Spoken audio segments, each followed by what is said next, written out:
नमस्कार दोस्तों, मैं मुकेश पंडित आप सबका स्वागत करता हूं आपके अपने चैनल मुकेश मैथ्स एकेडमी पर। दोस्तों आज हम लोग एलसीएम और एचसीएफ के पार्ट 5 करने वाले हैं। जो लोग अभी भी एलसीएम और एचसीएफ के पार्ट 1, 2, 3, 4 नहीं किए हैं, मैं उनसे रिक्वेस्ट करता हूं कि जाके आप पार्ट 1, 2, 3, 4 जरूर देख ले, क्योंकि चीजें शुरू से देखी होती है तो सारी चीजें अच्छी तरह से समझ में आती है। ठीक है ना दोस्तों, तो चलिए बेहतरीन तरह से सेशन को स्टार्ट करते हैं और सेशन को लास्ट तक जरूर देखिएगा, क्योंकि आपको कुछ ना कुछ तो नया सीखने को जरूर मिलेगा। ठीक है ना दोस्तों, साथ ही साथ मेरी ये प्रीवियस ईयर क्वेश्चंस की क्लास होती है, कंटिन्यू होती है, इसे देखना बिल्कुल ना भूले, क्योंकि प्रीवियस ईयर क्वेश्चन से एकमात्र साधन है जो हमारी क्वेश्चंस किस तरह से आ सकती है, कैसे आई है, ये हमें बताने का एकमात्र साधन प्रीवियस ईयर क्वेश्चंस ही है। ठीक है, साथ ही साथ मेरी ये most expected RRC group D की मॉक टेस्ट स्टार्ट हो चुकी है, इसे तो देखना बिल्कुल ही ना भूले, क्योंकि दोस्तों ये 25 आउट ऑफ 25 यदि आप मैथ्स में लाना चाहते हो तो ये मॉक टेस्ट आपके जीवन के लिए बहुत ही इंपॉर्टेंट होने वाला है। विश्वास कीजिए, क्योंकि इसमें बहुत ही मेहनत और बहुत ही मोस्ट एक्सपेक्टेड एक एक पेपर बनाने में 4-4 5-5 दिन लगा रहा हूँ। बहुत ही सोच समझ के क्वेश्चंस को बना रहा हूँ और आपके सामने प्रस्तुत कर रहा हूँ, तो प्लीज इसे देखना ना भूलिए। यदि आप चाहते हैं कि 25 में 25 लाएं तो ये देखना बहुत ही जरूरी होगा। साथ ही साथ जो चैनल पर नए हैं, प्लीज मैं उनसे रिक्वेस्ट करता हूं कि आप प्लीज चैनल को सब्सक्राइब कर ले, लाइक करें और शेयर करें, और अधिक से अधिक दोस्तों को शेयर करें, ताकि अच्छी चीजें अधिक के पास पहुंच जाएगी। क्योंकि मेरा चैनल खोलने का एक ही उद्देश्य है कि उन गरीब लोगों तक एजुकेशन को पहुंचाऊं, शिक्षा को पहुंचाऊं, जो पैसे के कारण कहीं ना कहीं चूक जाते हैं और तरक्की नहीं कर पाते हैं।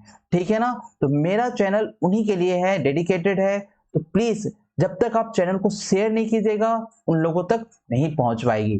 ठीक है दोस्तों, तो चलिए स्टार्ट करते हैं आज का सेशन। क्या बोला है, two pipes of length 1.5 metre and 1.2 metre are to be cutted into equal pieces without leaving any extra length of pipes.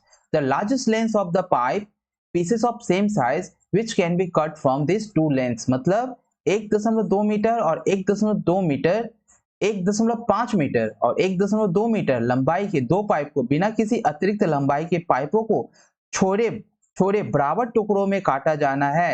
एक ही आकार की पाइप के टुकड़ों को सबसे बड़ी, बस देखो यहाँ पर आ गया, सबसे बड़ी लंबाई जो इन दोनों लंबाइयों से काटी जा सकती है। इसका मतलब सब क्या निकालना है, इन दोनों का एचसीएफ निकालना है ना। यानी 1.5 जो है 1.5 और किसका निकालना है 1.5 और 1.2 का मुझे एचसीएफ निकालना है ना।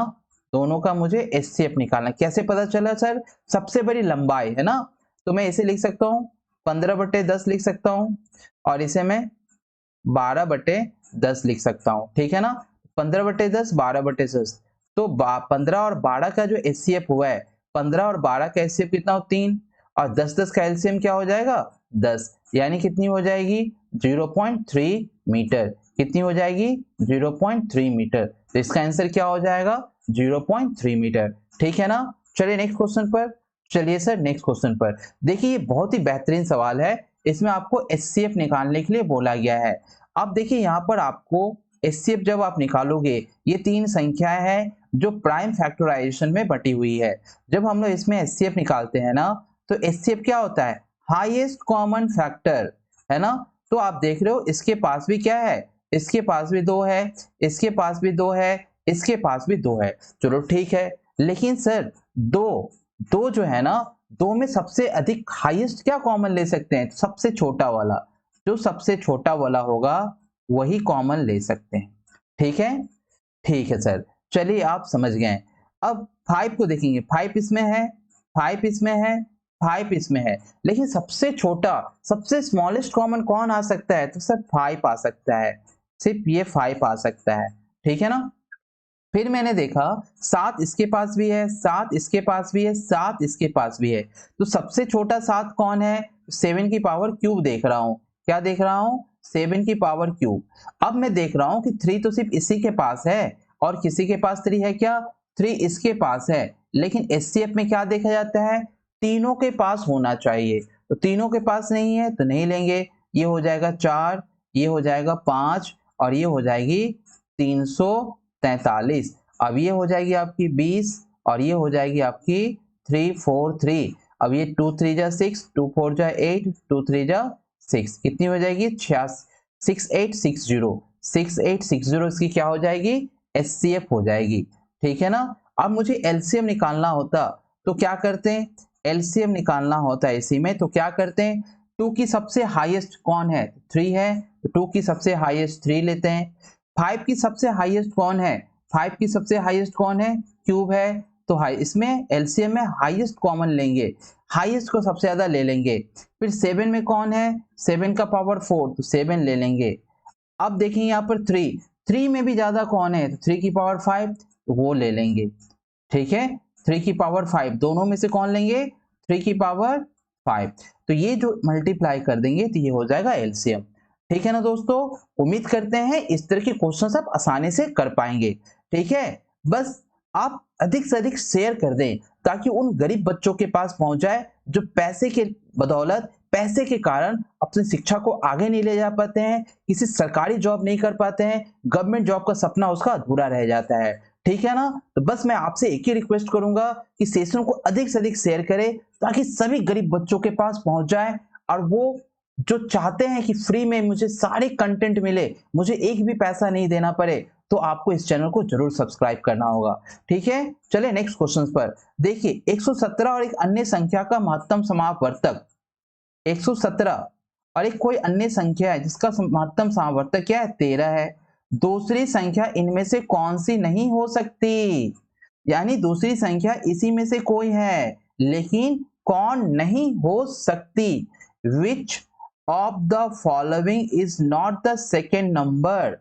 इसका मतलब सर पहली संख्या तो मुझे पता है, पहली संख्या क्या है 117 है। 117 को मैंने विभाज्य किया तो देख रहा हूं 13 नमा 117।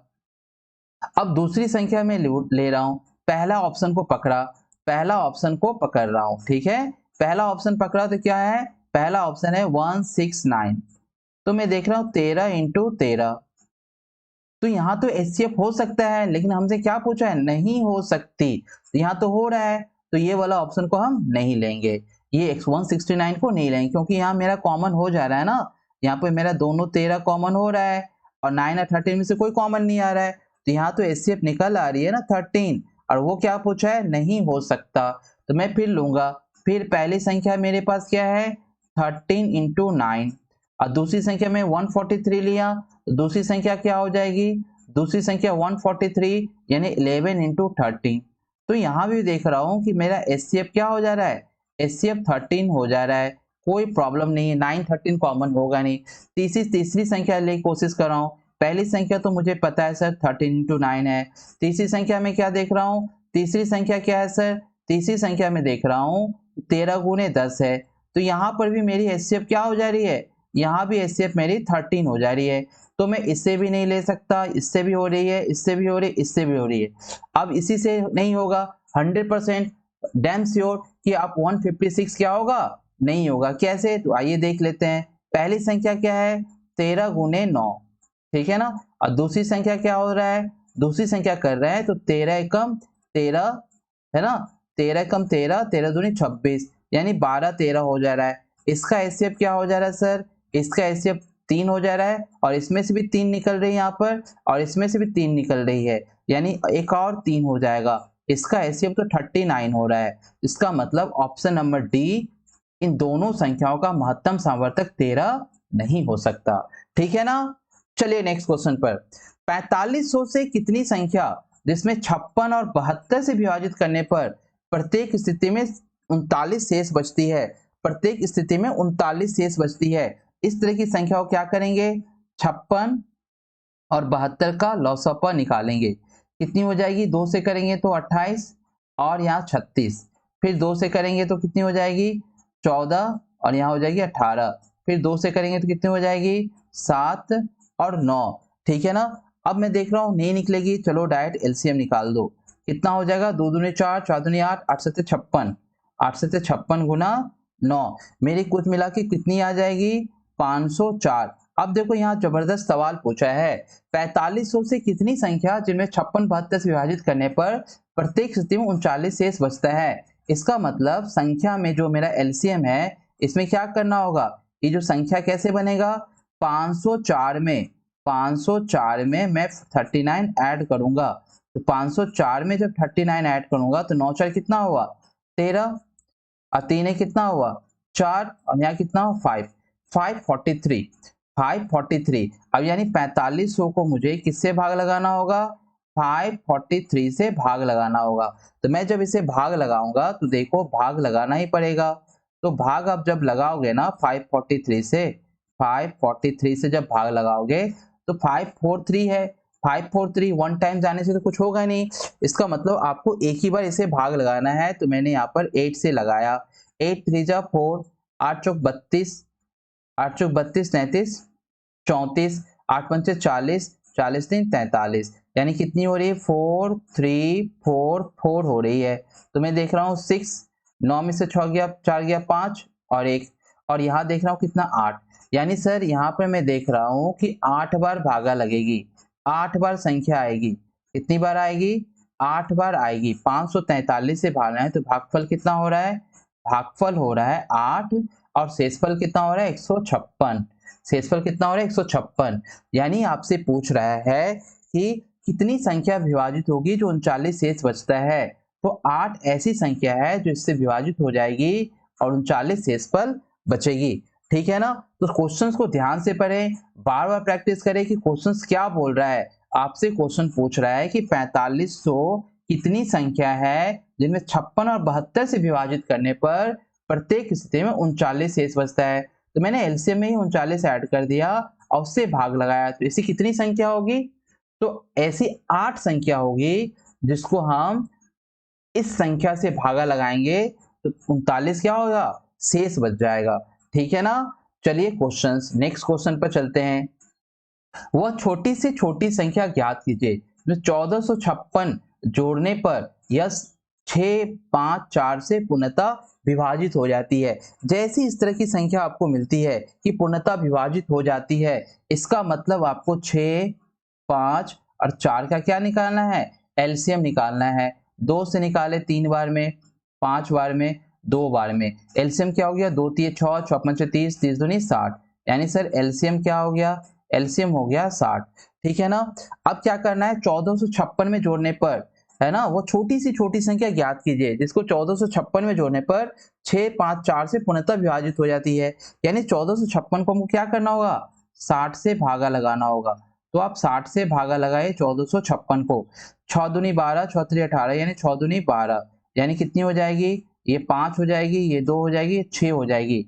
6 दूनी 12, 6 चौक 24, यानी आगे 240, ये 6 हो गई, ये 16 हो गई। यानी मैं देख रहा हूं कौन सी छोटी से छोटी संख्या, वो छोटी सी छोटी संख्या ज्ञात कीजिए जोड़ने पर, है ना।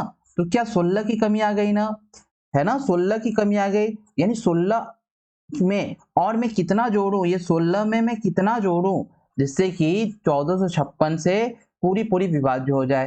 तो क्या करेंगे, 60 में से 16 घटा देंगे तो कितनी हो जाएगी 44, यानी सर 44 छोटी संख्या जोड़ेंगे तो ये पूर्णतः विभाजित हो जाएगी। ठीक है ना। चलिए नेक्स्ट क्वेश्चन पर चलिए सर। यदि 63 87 123 को किसी संख्या विभाजित किया जाता है तो प्रत्येक दशा में समान शेष बचता है।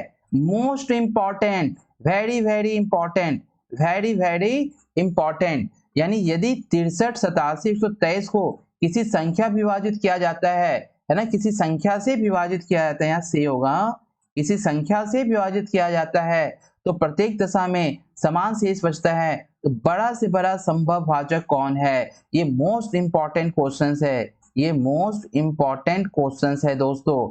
इस क्वेश्चंस को अधिक से अधिक ध्यान दे।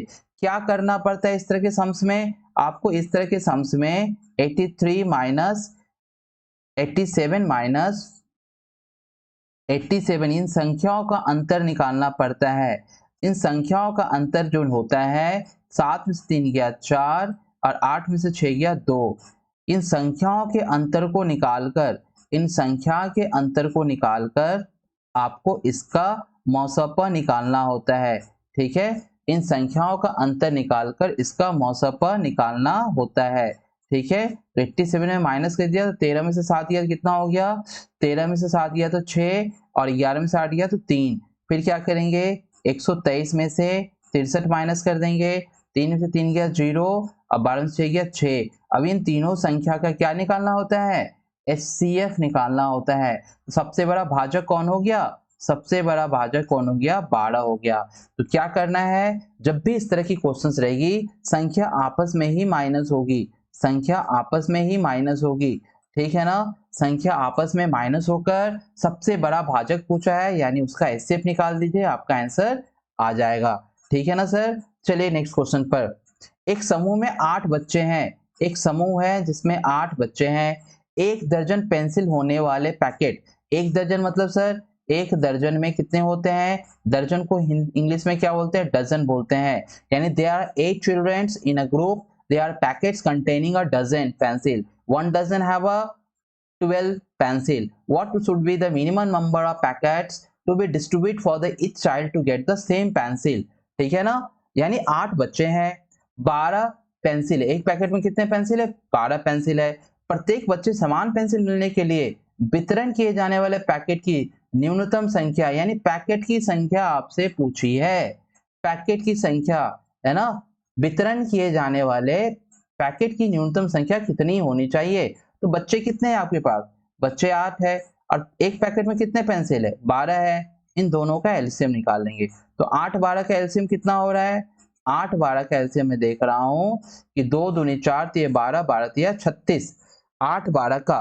तो अधिक से अधिक मुझे क्या करना होगा, 8 12 का मैंने देख लिया कि 8 12 का मेरा क्या निकल रहा है, 8 और 12 कितना निकलेगा, कुछ गलत किया क्या, 2 दूनी 4 4 8 8 3 24, ओ सॉरी 2 दूनी 4 4 दूनी 8 8 3 24। तो इस एलसीएम कितना निकल के आ रहा है, मेरा एलसीएम निकल के आ रहा है 24, ठीक है ना। एलसीएम निकल के आ रहा है 24। अब प्रत्येक पैकेट में कितने हैं, प्रत्येक पैकेट में कितने हैं सर, प्रत्येक पैकेट में 12 है। तो यहाँ पर न्यूनतम संख्या कितनी हो जाएगी, पैकेट की न्यूनतम संख्या यहाँ पर कितनी हो जाएगी, पैकेट की न्यूनतम न्यूनतम संख्या, पैकेट की न्यूनतम संख्या कितनी हो जाएगी, तो पैकेट की न्यूनतम संख्या हो जाएगी 24/12, यानी यहाँ पर पैकेट की संख्या हो जाएगी 12। सर 2 से 12 से क्यों लगाया, क्योंकि मुझे कितना बांटना है, मुझे कम से कम 24 बांटना है। तो एक पैकेट में 12 आती है तो कितनी पैकेट बांटना होगा, मुझे 2 पैकेट बांटना होगा, सिंपल सी बात है ना। चलिए नेक्स्ट क्वेश्चन, चलिए सर नेक्स्ट क्वेश्चन पर। देखिए कितनी बेहतरीन क्वेश्चंस है, क्वेश्चंस आपको डराएगा पर क्वेश्चंस बहुत ही इजी रहती है। ABC have 152, 171, 266 marble respectively. They decide to divide these marbles into parts such that all the parts have the same marble. Apart from this, they can neither take nor give marble. Find the minimum number of parts that can be made. ये minimum ही आपको बता रहा है कि आपको क्या निकालना है, मार्बल की क्या निकालनी है। यहाँ पर मिनिमम ही आपको यहाँ पर शो कर देता है कि क्या निकालनी है, यानी बात समझ रहे हो, find the minimum number of parts that can be made. ये मोस्ट इंपॉर्टेंट क्वेश्चन है दोस्तों, क्योंकि ये वेरी इंपॉर्टेंट है। क्वेश्चंस को ध्यान से पढ़िए कि क्या बोला है कि they decide to have this marbles into parts such that all parts have the same marble. All parts have the same marble मतलब all parts of the same marble, मतलब पहले ये पता चल गया कि एचसीएफ निकालना है। Apart from this they can neither take not give any marble, find the minimum number of parts that can be made. यहाँ 2 क्वेश्चंस है, इस क्वेश्चन को सबसे पहले तो आप वेरी इंपॉर्टेंट लगा ले, ठीक है ना, क्योंकि मोस्ट इंपॉर्टेंट क्वेश्चंस है। तो क्या करेंगे दोस्तों, सेम नंबर में, यानी उन्होंने इन मार्बल्स को भागों में विभाजित किया, इन मार्बल्स को भागों में विभाजित करने का निर्णय लेते हैं, जैसे कि सभी भागों में मार्बल क्या हो, समान हो। इसका मतलब सर मुझे इसका क्या निकालना होगा, एचसीएफ निकालना होगा। तो 152, 171 और 266 का जो एचसीएफ होगा क्या होगा, तो निकाल लेते हैं, कोई भी मेथड से निकाल लेते हैं। तो मैं चाहता हूं कि आपको एलसीएम मेथड से निकाल लेते हैं। तो 19 से किए तो 19 8 जा 152, 19 9 जा 179, 19 1 जा और 19 4 जा। अब देख रहा हूं किसी से नहीं जाएगी, इसका मतलब इसका जो एचसीएफ है वो कितना हो गया, इसका एचसीएफ 19 हो गया। अब सवाल को पढ़िए, इसके अलावा वो ना तो मार्बल्स ले सकते हैं और ना ही दे सकते हैं। बनाए जा सकने वाले भागों की न्यूनतम संख्या, यानी क्या करना है, बनाए जाने वाले की भागों की न्यूनतम संख्या यानी 152 मार्बल को क्या करेंगे 19 से डिवाइड करेंगे, प्लस 171 मार्बल को 19 से डिवाइड करेंगे, प्लस 266 मार्बल्स को 19 से डिवाइड करेंगे। तो कितनी कितनी आएगी, 8 आएगी, प्लस 9 आएगी, अब प्लस क्या आएगी 14 आएगी। अब सबको ऐड कर देंगे, तो 9 8 कितना हुआ 17, और 7 4 कितना हो गया 11, और कितना हो गया 17, 1 1 2 1 3, यानी कितनी आ गई 31। यानी कुल मिला के मार्बल कितनी आ गई, कुल मिला के मार्बल कितनी आएगी 14, और 9 हो गया आपका 23, 23 और 8 हो गया 31, 23 8 हो गया, हाँ 23 8 हो गया 31, यानी कितनी मार्बल लगेगी 31 मार्बल लगेगी। तो दोस्तों इसमें आपने देखा कि ये जो चीज थी ना, ये बिल्कुल नई चीजें थी, ये जो चीजें थी बिल्कुल नई चीजें थी। आपको इसी पर ध्यान रखना है कि जब भी इस तरह से, इसके अलावा ना वो तो मार्बल्स ले सकते हैं ना ही दे सकते हैं। बनाए जा सकने वाले भागों का न्यूनतम संख्या ज्ञात करें, तभी आपको एचसीएफ निकालकर संख्याओं को भागा देना होगा, ठीक है ना। संख्याओं को जब तक भागा नहीं देंगे, उनसे निकले हुए मानों का संख्या का योगफल ही वो आपका आंसर होगा, ठीक है। चलिए नेक्स्ट क्वेश्चन पर, चलिए सर नेक्स्ट क्वेश्चन पर चलते हैं। संख्या 28 और 42 के एलसीएम एचसीएफ का अनुपात बहुत ही सीधा सा है सर, हम इसे कोई भी मेथड से निकाल सकते हैं। तो इस तरह से मैंने निकाल लिया, 2 से निकाला 14, 2 से निकाला 21, फिर मैं यहाँ पर किससे निकाल लूँ 7 से निकाल लूँ, तो 7 दूनी 14, 7 3 21। अब मैं देख रहा हूँ कि एचसीएफ क्या होता है, जो यहाँ पर जो नंबर होती है जो सबसे भागा लगे। तो यहाँ एचसीएफ में देख रहा हूँ कि 2 गुने 7 है ना, और एलसीएम कितना है सर, एलसीएम है 2 गुने 7 गुने 2 गुने 3 है। अब इन दोनों का अनुपात पूछा है, तो एचसीएफ अनुपात क्या हो गया एलसीएम। तो यहाँ देख रहा हूँ 2 गुने 7 है, और यहाँ एलसीएम कितना हो गया 2 गुने 7 गुने 2 गुने 3, तो 2 से 2 कट गया, 7 से 7 कट गया, अब इधर बच गया 1, और इधर बच गया कितना, इधर बच गया आपका 1। एलसीएम और एचसीएफ के अनुपात पूछी थी ना, ओहो, पहले एलसीएम लिखेंगे तब एचसीएफ लिखेंगे, ठीक है ना। पहले एलसीएम तब एचसीएफ, यानी पहले एलसीएम तब एचसीएफ। देख रहे हैं ना, आपको यदि वहां पर 1:6 रहता तो हड़बड़ी में, क्योंकि यहाँ पर पहले एलसीएम बोला है तब एचसीएफ बोला है, यानी 2 इंटू 7 इंटू 2 इंटू 3, और यहाँ पर क्या हो जाएगी 2 इंटू 7। तो यहाँ पर मैं देख रहा हूँ 2 7 कट गई, 2 7 कट गई, 6:2 क्या हो गया 1। तो आंसर क्या हो गया आपका 6:1। बहुत ही अच्छी मैथ है, और इस तरह की मैथ अक्सर हम देखते हैं एग्जाम में आता है, ठीक है ना। यदि दो संख्याओं का अनुपात 2:3 है, उनका एलसीएम 154 है, तो दोनों संख्याओं का योग क्या होगा। मैं मान लेता हूं कि संख्या मेरे पास कितनी है 2x, और दूसरी जो संख्या है मेरे पास वो है 3x। तो मेरा जो एलसीएम निकल कर आया वो क्या होगा x, दोनों का कॉमन, और दोनों में कॉमन फिर क्या नहीं है 2 और 3, ये एलसीएम किसके बराबर है 54 के बराबर है। तो मैं जब यहाँ से x निकालूंगा तो देख रहा हूँ 54 अपॉन कितना हो रहा है 6, यानी 6 9 जा, यानी x की वैल्यू कितनी हो गई 9। तो संख्या कितनी होगी, तो पहली जो संख्या हो गई मेरी वो होगी 9 दूनी 18, और दूसरी जो संख्या हो गई वो हो गई 9 3 27। अब बोला दोनों संख्याओं का योगफल, तो दोनों संख्याओं का योगफल 8 7 15 और 2 1 3, 3 1 4, यानी कितनी हो गई 45। या हम ऐसे भी कर सकते थे, यहाँ 5x कर लेते हैं, अब 5 इंटू 9 45। आपकी जो इच्छा है वो आप करें, ठीक है ना, जिसमें आपको सुविधा हो, ठीक है दोस्तों। तो ये हमारी कुल मिला के 10 सवाल थी। आपको सेशन कैसा लगा आप मुझे प्लीज कमेंट बॉक्स में बताएं, और अधिक से अधिक लाइक करें, शेयर करें और कमेंट करें, ताकि उन सारे गरीब बच्चों के पास ये चीजें पहुंच जाए जो वाकई बहुत ही मेहनत लगा के एक सरकारी नौकरी पाना चाहता है, ठीक है ना। जो अपने पैसे के कारण वो चूक गया है, वो समझ रहा है कि जब तक मैं पैसे नहीं खर्च करूंगा पढ़ाई में तब तक मेरी पूरी तैयारी नहीं हो सकती। तो मैं उन बच्चों से रिक्वेस्ट करता हूं कि प्लीज आप मेरे चैनल को सब्सक्राइब कर ले। मैं एक भी कंटेंट, एक एक चीज मैं नहीं छोड़ने वाला, एक चीज चाहे एडवांस मैथ हो, अलजेब्रा हो, ज्योमेट्री हो, ट्रिग्नोमेट्री हो, कोऑर्डिनेट ज्योमेट्री हो, है ना, अरिथमेटिक हो, कोई भी सेशन में छोड़ने वाला नहीं हूँ और सारे सेशन में मैं पूरी मेहनत करने वाला हूँ। प्लस आप मेरे चैनल को सब्सक्राइब कर दें, लाइक करें और शेयर करें ताकि सभी के पास पहुंच जाए दोस्तों। तो इस तरह की बेहतरीन कंटेंट के लिए फिर से मिलेंगे, तब तक के लिए जय हिंद and take care, bye bye.